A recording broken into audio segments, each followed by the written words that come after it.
Hey guys, it's Alex here. Today I've got episode 6 of Making a Montage. And yeah, so we are just going to get into it. Feedback good so far. The only thing I know that I need to improve on is that I'm just not explaining it too well, but I'm going to make a bit more effort to try and explain it all. So yeah, now I've changed the color correction up a bit. I've gone for a more sort of hardcore look. And basically, if I open the looks up,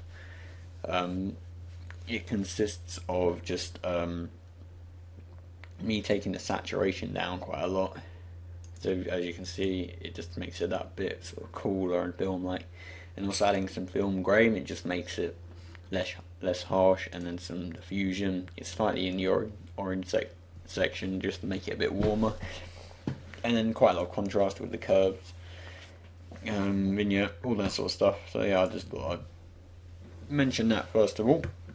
But basically, I think today what we're going to be trying to do is now we're going to be trying, because we made right. I'm just going to close out these clip comps. Just going to try and make everything a bit organized.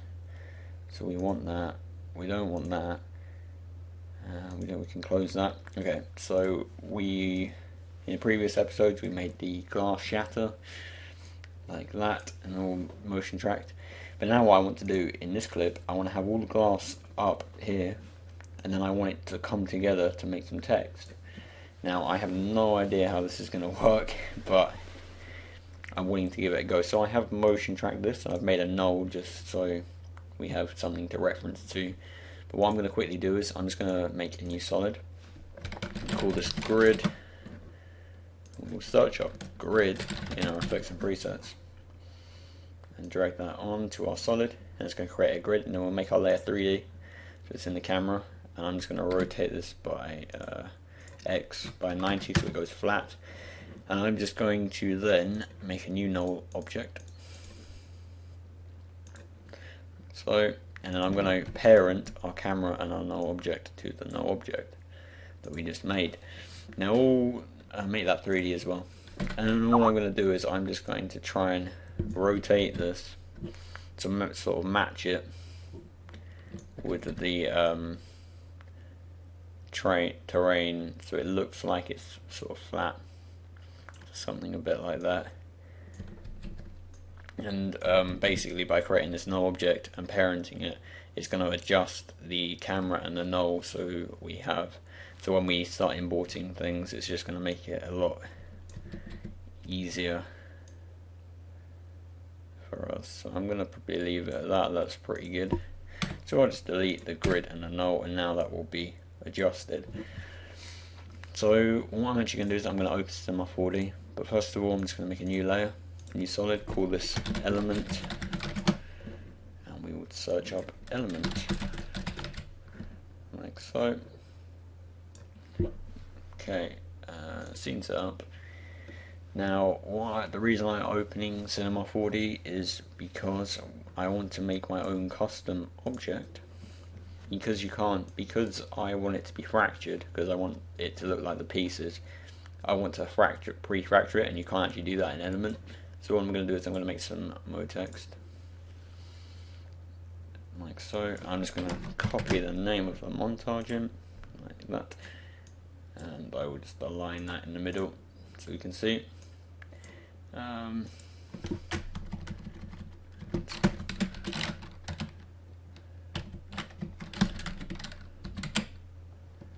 Just checking I spelled it right. Okay, good. And I go away. What I'm going to do is I'm going to add some fillet caps. Makes it a bit more bolder, and then I'm going to change it to my favourite font, Typograph Pro, because I think it is an absolutely epic font. And because I want it to be look like the glass pieces, I'm going to make it relatively thin, not 0, around 10ish, so we haven't got too much extrusion, maybe actually 8. Like so. Okay, so I think that looks pretty good. I mean, we can always come back and change it. So now what I'm going to do is I'm going to use a plugin called Thralsy, and basically this is just going to break up the pieces and fracture them. So I think I'm going to go for 10 pieces, so it's going to make 10, it's going to fracture each letter into 10 pieces. So we can just hit break now. As you can see, it will just break it into all of these little segments. We will just wait for that to finish. And that is done. So now that is made all of these objects, and what I'm actually going to do is I'm actually just going to make these so they're all one, and I believe if you hold Alt and drag onto next, it will sort of paste it in, so it will take the properties of it, making only one. So then I hope when we import into element, we will only have, you know, one texture. So we just do all of that. Good. Now what I'm going to do, I'm just going to save this, and we are going to go here. I will make a new folder, intro. Okay, and I'll just call this break, like that. Break, can't spell. Okay, and save. So now element allows us to import I think it's an OBJ file. Does it save it as? I think Cinema4D saves it as that. Oh, it's a C4D file. But anyway, it will let you import a 3D file. So as you can see, you've got C4D, OBJ, E3D. So 3ds Max would work, all that sort of stuff. So we can click on that, and there we have our text in element. So we can rotate that around, super quick render. And because we're going to be making the glass, we can drag on our glass material. And what we will actually do while we're here, we will duplicate our clip there. We'll take off the sound because we don't need it, and we will delete camera tracker off of this one, drag it to the bottom, hide it, and when we go back into element, we'll go custom layers, custom texture maps, and make that our bottom one. And then we can go environment and just use that as our environment, so we get realistic reflections going on like so. So now when we load it, I have no idea where it's going to appear, which could be a slight issue. There it is. So we have our text there. So I mean, I'm just gonna try and make another null object. So I'm gonna just click back on the camera tracker now. I want it to be relatively far back, so I'd say that's about where the glass pieces were. So I can click there and just create a new null. I'm going to delete that null. Okay, good.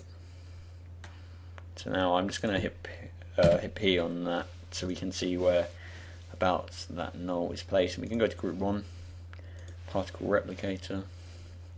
I'm just going to try and position it all up first of all. So the Z position is 2, 4, 9, 2. So I'll push that back. So we got this one 1, 0, 4, 4. I have no idea where I just put that. Alright, bring that back down. Oh, there it is.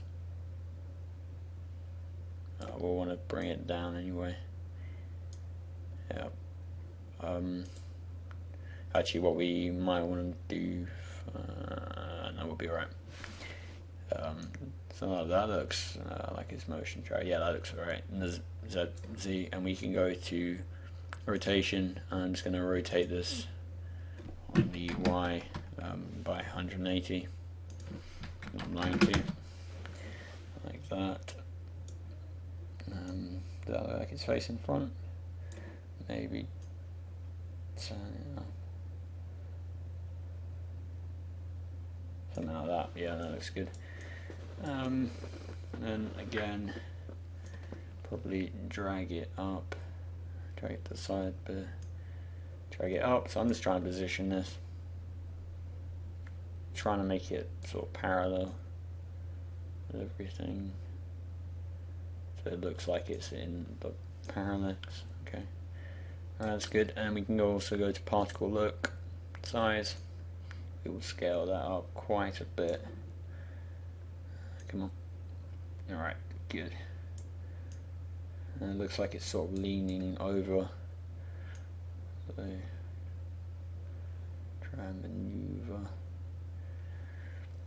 So yeah, you really do want to spend a lot of time just trying to line it all up, making it look good. Alright, I think it looks alright. Okay, so now I guess what we're going to want to do is, I think that probably looks alright. I mean, we can always come back and change it, but what we'll do is we'll go a bit before the end. Actually, we'll go about here. We go, so I'm trying to work out how, a couple of seconds. So yeah, we'll go here, and I'll drag a marker just so I can come back to that spot. And basically, I'm going to keyframe the position. We'll keyframe all the positions. Then we will go, and what we will do is we will go to the particle replicator. Particle look multi-object, and click enable. So that's going to allow us to scatter all the pieces. Just collapse that quickly. And I'm going to keyframe the scatter random rotation.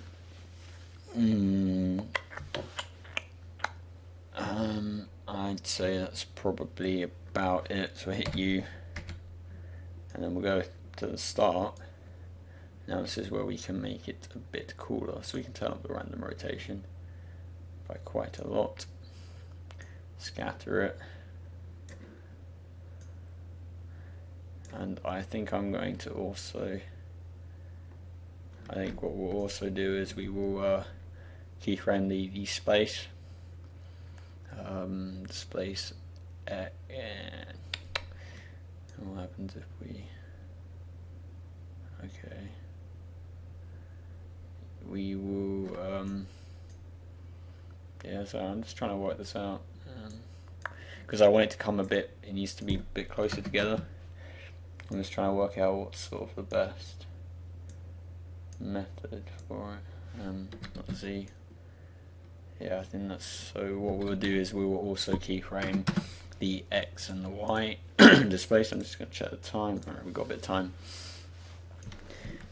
We will go to start, and I'm just going to try and make this look like our pieces a bit more. So we're going to bring that in. Spread them out a tad. And we're also now just going to try and position them up. So I mean, these need to go quite far back across. So we can hold shift just to make it go a bit faster. Actually, hold up, I'm trying. So we make. Right, I don't know how this is going to look exactly, because when we have a lot more things coming together, actually we can probably get away with spreading this out over a couple of windows, I think. So what we will also then do, we'll just bring up the displace in Z a bit, and then we can then drag that over a tad like that. And now when we kind of slowly fly into our text like that, and basically now I'm just going to duplicate this, and we will then drag that over. And what I will do is I will also just randomize it, so we get a bit of difference. Pump up the scatter a tad, duplicate, scrub it over. Oh, hold up, didn't duplicate it. Okay, Control D, drag it over tad. Also then just bring that up, bring that down. And so look what happens now. See, that's my only problem. It sort of creates this overlapping effect.